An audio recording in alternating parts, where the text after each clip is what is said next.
Parlons de la fibromyalgie.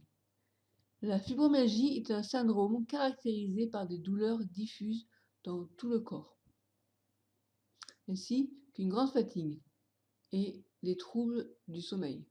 Ce syndrome est reconnu depuis 1992 par l'OMS, l'Organisation mondiale de la santé. Toutefois, c'est une maladie qui reste encore mal connue et mal comprise. En fait, ces douleurs sont souvent banalisées par les médecins, par l'entourage.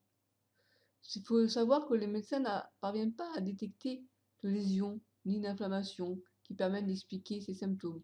C'est pour ça qu'on ne parle pas de maladie, mais de syndrome. Alors aujourd'hui, on pense que certains facteurs physiologiques, par exemple anomalies du système nerveux, perturbations hormonales, donc ces facteurs physiologiques ainsi que génétiques, sont en cause. Des événements extérieurs, traumatismes, infections, pourraient aussi être impliqués. Les causes exactes demeurent incertaines. Alors, pourquoi fibromyalgie? Eh bien, ça vient du mot fibro pour fibrose et myo qui signifie muscle et d'algie qui signifie douleur. Alors, ce terme a été critiqué par certains médecins parce qu'il n'existe aucune fibrose des muscles à l'origine des douleurs. Le terme syndrome polyalgique idiopathique diffus ou SPID a également été proposé mais n'a pas fait l'objet d'un consensus international. Alors la fibromyalgie toucherait de 2% à 6% de la population. Au Canada, par exemple, 900 000 personnes en sont atteintes. En France, 2% environ de la population est atteinte de fibromyalgie.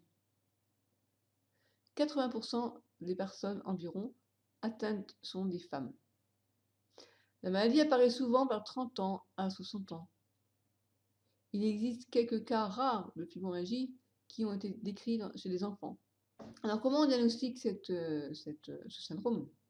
Le diagnostic n'est pas simple parce que on voit bien, on a de nombreux symptômes qui ne sont pas spécifiques d'une maladie en particulier.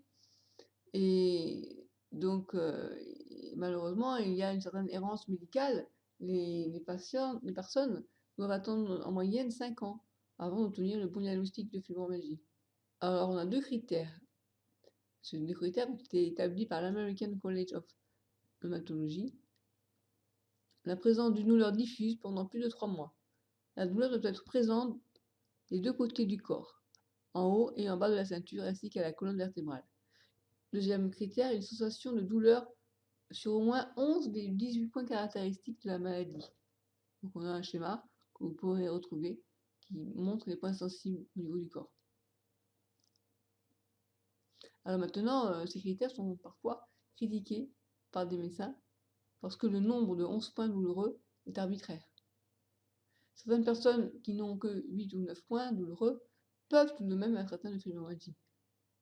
De plus, la localisation de ces points et leur nombre peut varier chez une même personne, d'un jour à l'autre.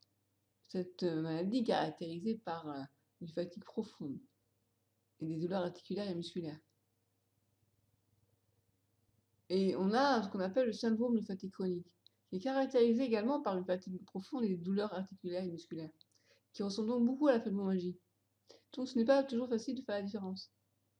La différence principale entre ces deux affections est le fait que la fatigue prédomine en cas de syndrome de fatigue chronique, et alors que c'est plutôt la douleur qui prédomine dans le cas de la fibromyalgie.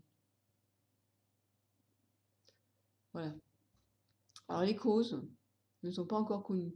Donc je vous invite à aller sur mon blog christelbourrier.com si vous voulez mieux connaître d'autres maladies et d'autres pathologies chroniques et pouvoir télécharger mon Kindle sur des maladies pas comme les autres. À bientôt!